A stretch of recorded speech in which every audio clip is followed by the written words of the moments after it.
Okay guys, welcome to the Bob and Ramon show. We are back. Yet again. We are back, aren't we? We're still up north on our safari at Simon's place. Yep. Because we're going to be here a long time because we've got so many nice guitars to get through.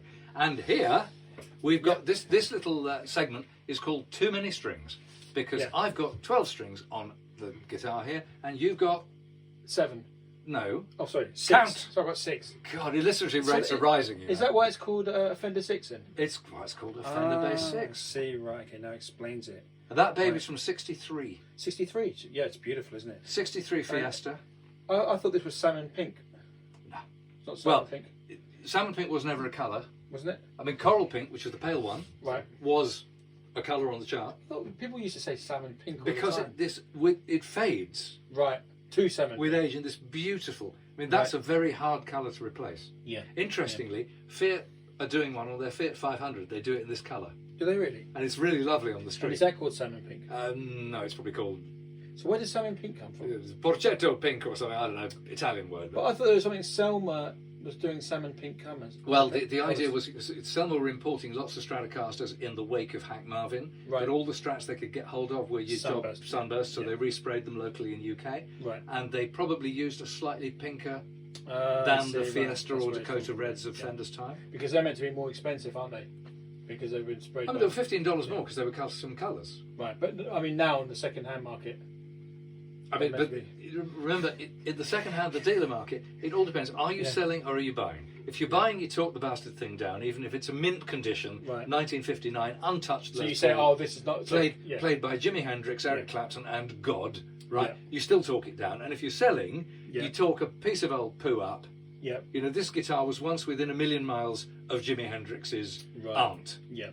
And that's important, right? That's the market. But this guy, beautiful finish, Fiesta, faded to this slightly interesting pink hue over time. The bit that gets me about this guitar, up here, the headstock, because very often these guitars, and like some Jaguars and Jazzmasters, and a few, very few Strats, matching headstocks. What's so interesting about this is that very often when you get a matching headstock in certain colours, they fade over time differently.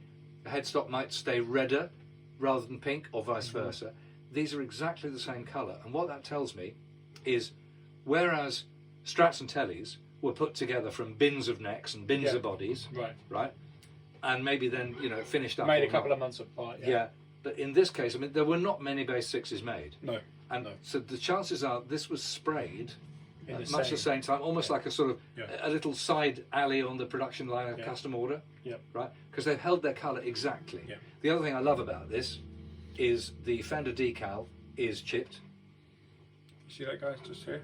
And nobody's made a move to replace it, which is great. That's the same as on my Shoreline Gold Strat.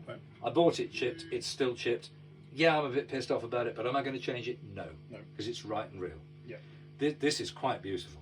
So, of course, the most famous, I mean, for me, the most famous player that I would know of it would be Jack Bruce. Which is why we hacked our way through Tales of Brave Ulysses. Yeah. And, I mean, obviously, his one was painted by the group known as The Fool. And he didn't actually like it in the end because he said the neck was too sticky.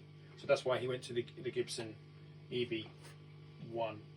And that's why, for example, if Clapton's SG, we're going to do an SG of exactly that era later. But if you picked up Clapton's SG from the time, that too, it's like they may look great, but I won't go for an all gold Les Paul because the back of the neck turns into a minefield. It's a collector, not a player. Yeah. But this is a really interesting Ori S295s. Yeah.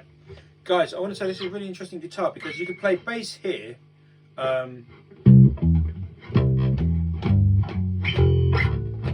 Whatever, but then you can also solo. Here, so you can.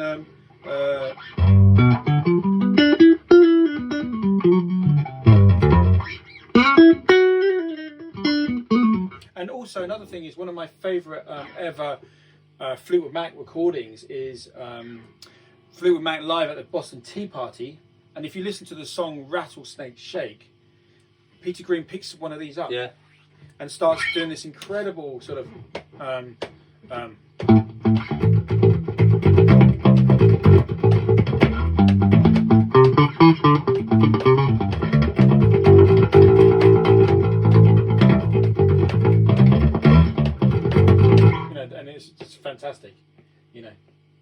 best things I've He ever was had. a bass player before he was a guitarist. He was, yeah. I He only had read that the other day. Had a Selmer bass amp. You know? Amazing. Yeah, but he just had that. That's a really. I can't remember what the actual notes were, but it's something like something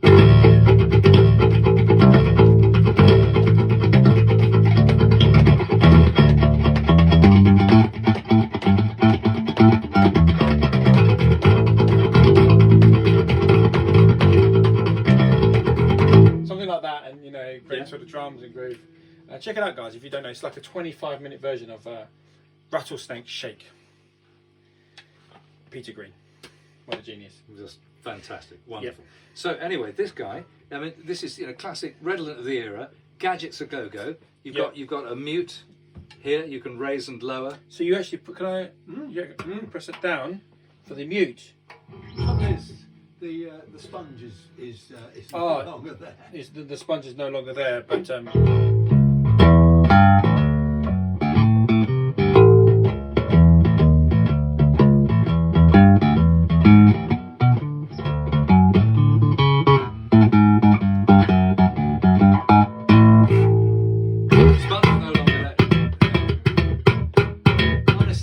you send them into a guitar shop and all they want to do is their bloody slap bass and their smoke on their water.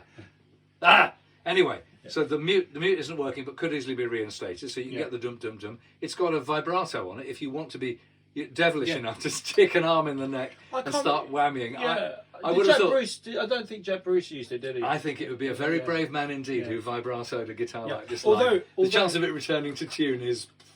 A little bit of information, guys. The only bass player that I can think of that actually uses a vibrato arm is a band in the 90s called the Spin Doctors. Right. And the great bass player, really good funky bass player. Pocket full of kryptonite. Yeah, that's it. Yeah, and he always had a tremolo on his bass.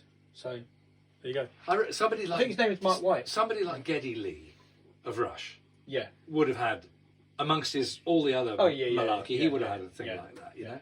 He's amazing because he's just written that book, hasn't he? On the best bass book ever, where he's gone around the world interviewing like Paul McCartney and all the famous bass players. It's fantastic. Yeah.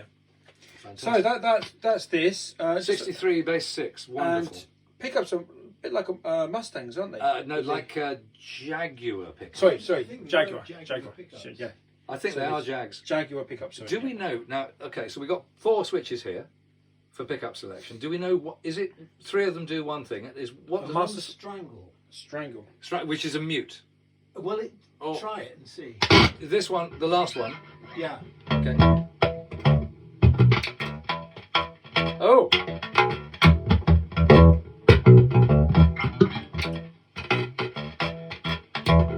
Right. I mean, the only thing I find it difficult to play because the string spacing is a little bit closer. If you play it like a bass. Yeah. But however, if you play it with a plectrum, it's like playing a guitar.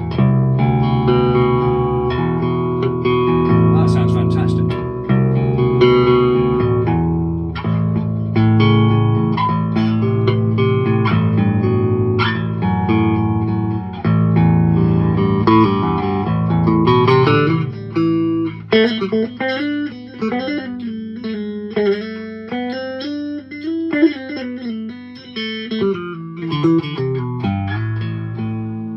So it was going off into really kind of nice Nirvana vibes there until it suddenly switched to North Africa for a moment.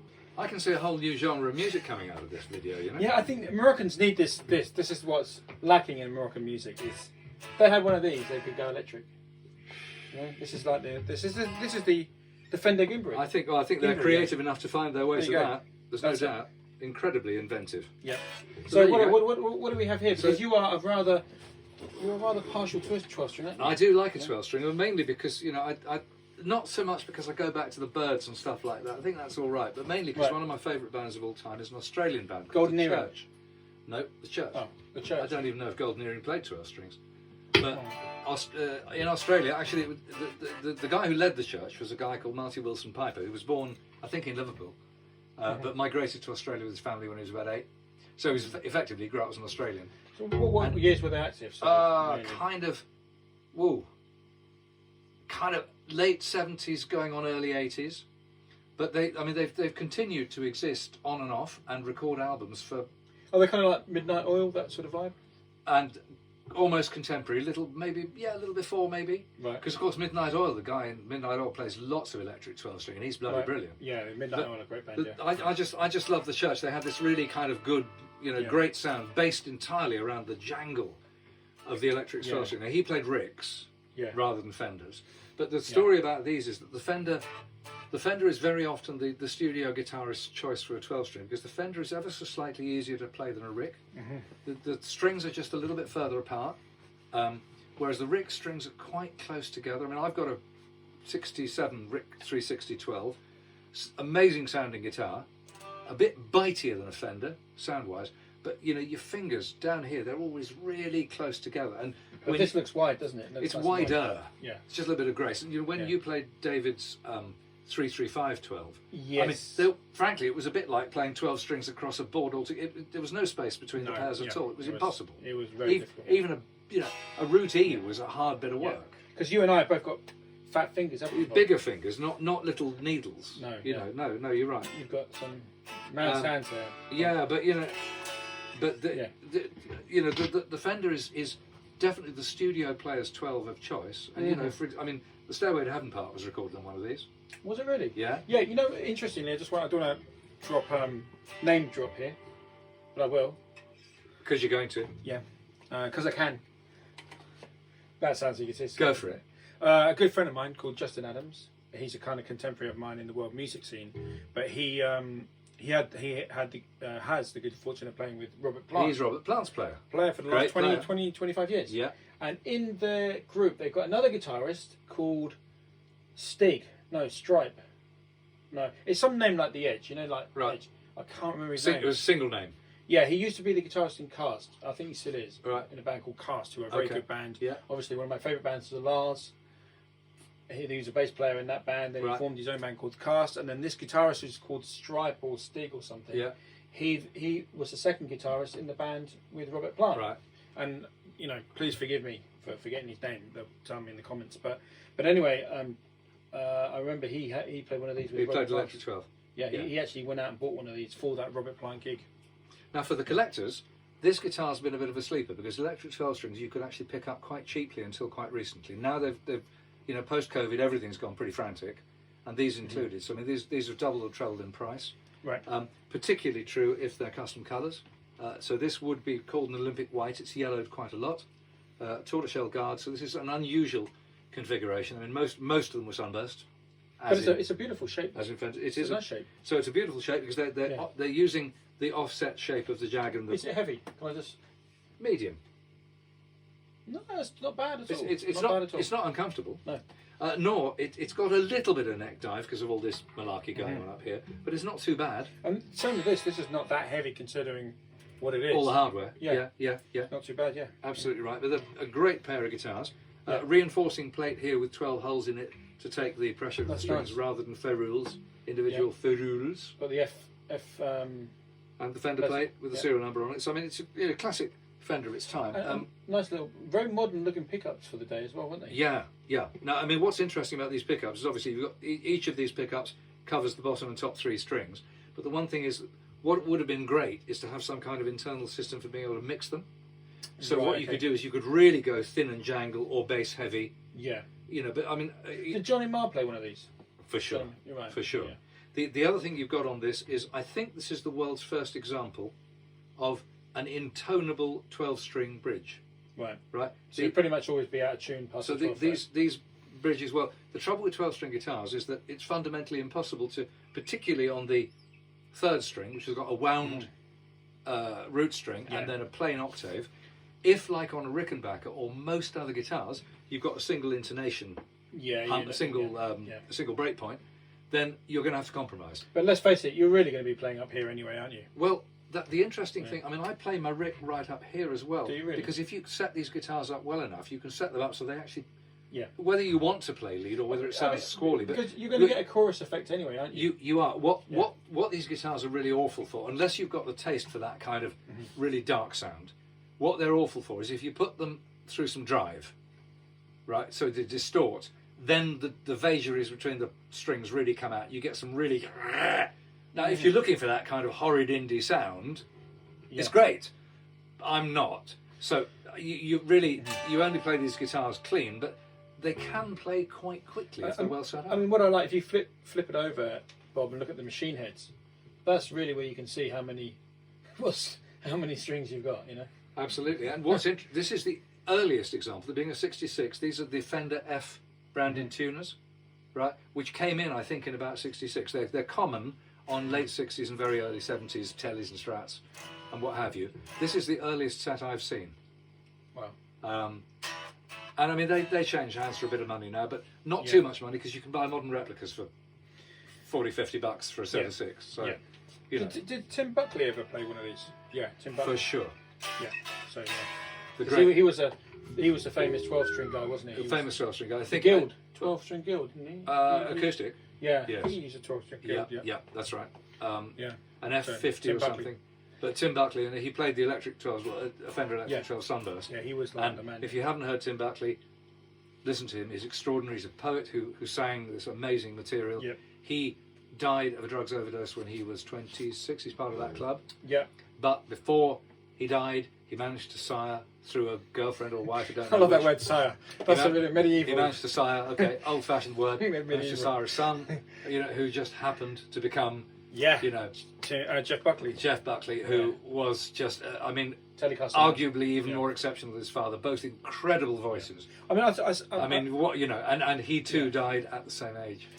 I would say about Jeff Buckley, controversial. I prefer his dad Tim's music, actually.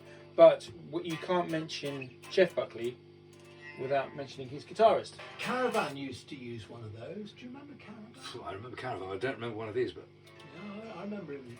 And Barclay James Harvest. But Caravan, I remember seeing them in Wigan. And he was using one of them. So the interesting thing about Jeff Buckley is you can't mention Jeff Buckley without mentioning Gary Lucas. Because he was the guy that came up with all those beautiful tunings and the guitar work on Grace. It wasn't actually, a lot of people think it's Jeff Buckley, but it wasn't. It was actually Really? Gary Lucas. Yeah, they came up with that beautiful guitar playing. Was he in Beefheart's band, or was He was, that yeah. another? Yeah, no, that was Gary Lucas. Captain Beefheart's. Yeah. So he's really got credentials. Yeah. I was lucky. A lady I worked for, Najma Akhtar, did a collaboration with Gary Lucas, and then they finished that collaboration, and then I joined Najma Akhtar and I had to learn some of his guitar pieces, Okay. which were all in Dadgad. Okay. So and that's what he wrote Grace with. Right. Well, not wrote, but did the arrangement. Okay. He did it in Dadgad. So that's actually his original guitar part for Grace. That was Gary Lucas. So, without I think you always have to mention Gary Lucas if you're mentioning Jeff Buckley. Do you know? I'd never even heard of him. He's the one that did. If Wow. you listen to if you listen to Gary Lucas just playing the part on the guitar, you'll be like, oh my god, yeah, that's it. Okay. That's it. Well, I mean, because the guitar playing on both Father and Son's albums in very different ways is fantastic. Yeah. The whole mood of the albums. I mean, they're basically both incredible kind of vocal gymnastic poet types. But Sony ripped Gary Lucas out of the script because he looked too old, and Jeff Buckley was a young guy.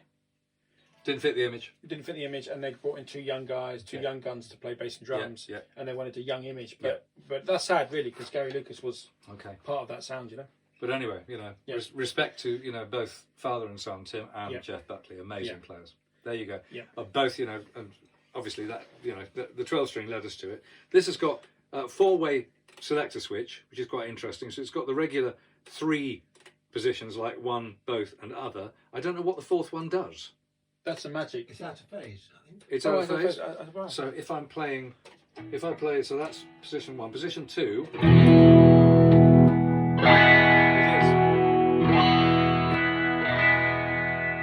It's a very strong out of phase sound too. It's very clever. But that's stock with this unusual 4-position lever thing, which is an unusual selector switch. But a little bugbear of mine, compared to a contemporary guitar, the non-reverse Firebird, right? With it's even on the premium models, a hideous plastic slider switch for pickup selection. Well, what's going to happen to a cheap little Chinese switch like that when you use it in gigs, eh? And also, It's gonna fail.